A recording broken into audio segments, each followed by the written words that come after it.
Hello again from my front porch, the very bright and sunny and steamy out of your front porch.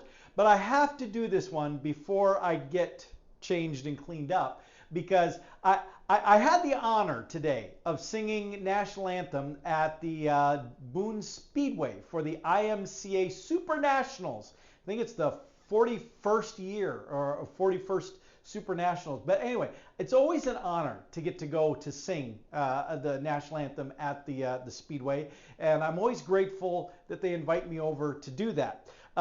This year was interesting. Now, last year when I did it for the very first time, because in the past when I'd been there, they'd had me up in the stands or up by the sound booth and performing from up there, and you didn't see me.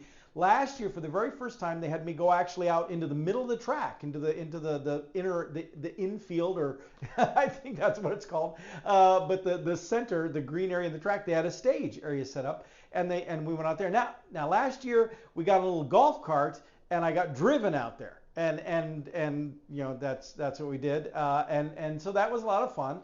You know, it's interesting to go out and do it that way.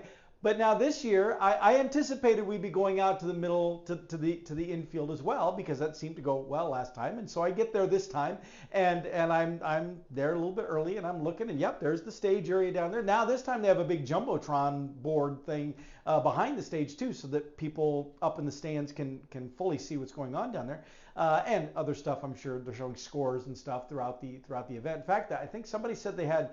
It was going to be like 530 laps before the night was done, before the day was done, total of what would be done just today. That's a lot of racing. So I know I'm going to go down there.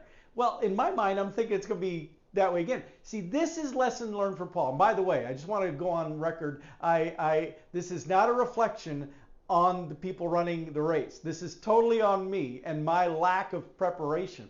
See, I made the mistake of assuming things were going to go like they did last year.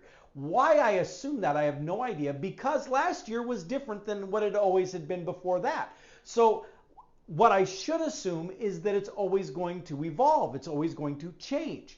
Well, I did not plan well this time, because unlike last time where we drove across in the little carts, this time they had us walk across the track. Now, first they have this big cement barricade, or on the grandstand side at least, big cement barrier, and so we had to jump down off of that. Which, when I did that, I lost my phone. It popped out of my holster. So we're off to a great start at that point. And then I start walking across. Now, you have to understand, the track is not a dirt, well, it is a dirt track, but they water it down because it's not supposed to be dusty. It is supposed to be kind of muddy. Well, I wore these shoes that are like these here. Let me, ow, I'm going to explain to you why this hurts in a minute. But I wore these shoes. These people say Hey Dudes. They're not Hey Dudes. They're something else. They're Senex, but they're like Hey Dudes. The thing that was the problem was they have no traction. You see that? No tread. In fact, there's one right there, but no tread. These are not shoes to wear when you're walking across a slick, muddy racetrack, as demonstrated by the fact that about halfway across the track, Paul's feet go completely out from under him, and I wound up on my back. No joke. I'm laying in the middle of the track on my back. Boof! And I had my reading glasses in my pocket. They flew out. I had my sunglasses on my head. They flew off. I was carrying my tripod. It went flying, and it got all muddy and dirty, trying to put my shoe back on here. And and in the process, fortunately, there was another guy that was coming. He found my phone laying back by the wall. He picked it up, and I get brought back up. I get helped back up, feeling really stupid and embarrassed because, you know, it's right in front of the grandstand where everybody's gathered for the race. And I look over, and he's standing there holding my phone. Hey, you want this? Yeah, go ahead and bring it over here. So anyway,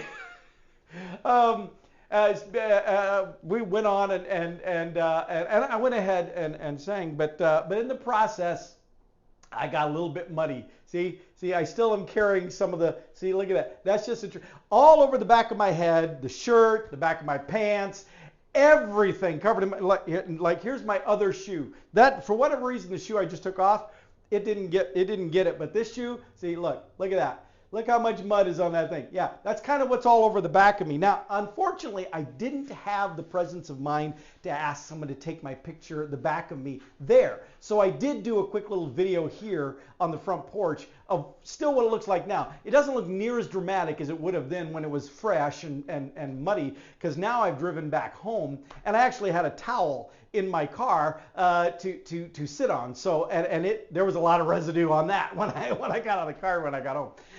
So I did judge. People are like, oh, you got all that mud on you. You might want to wipe your head off. And I was like, no, it's okay. It covers up the bald spot. It's and plus, it's like, oh man, look at all that mud on your arm. Look at all that mud there. Yeah, well, it's like it's a souvenir. I brought home a piece of the racetrack with me. Lucky me. But again, I don't fault the people. I am sweating like a pig out here. I don't fault the folks at the race at all, because wearing these shoes was not really practical. I mean, even if I had been driven out on the little cart, I maybe I wore these shoes last year when I did that. I don't remember. But still, even at that, knowing I'd be out there walking around in the area out there in the middle, I really should have at least wore tennis shoes. This is stupid on me. But I still stood there. They did have me wash off my hands before I grabbed the microphone. That was a good idea. But I was able to stand there and I was able to do both the Canadian and the American national anthems. And so here I'm going to insert those so you can see that even after collapsing, after all that on the ground, you will notice that when we do the American anthem, I position so that my back is to the camera, and you might be able to get a good glimpse as to just how muddied the back of me is.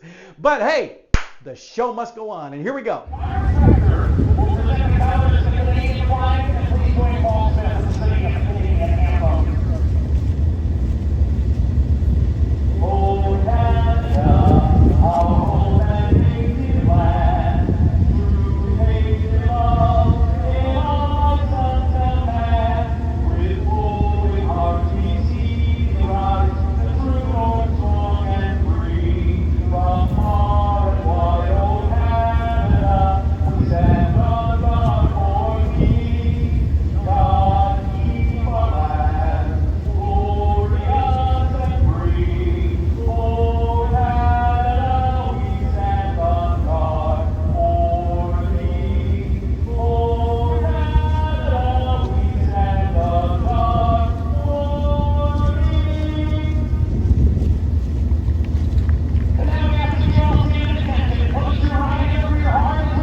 So there you go. That's me doing national anthem at the Boone Speedway today. I had a great time. I really did, despite the mud in the fall. And next time, hopefully they'll let me come back, but next time I will make sure to wear more practical shoes so that I am prepared for whatever they throw at me, including throwing myself at me.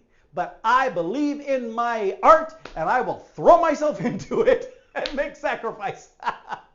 All right, with that, I'm going to let you go because I am dying out here, and I will see you next time from my front porch.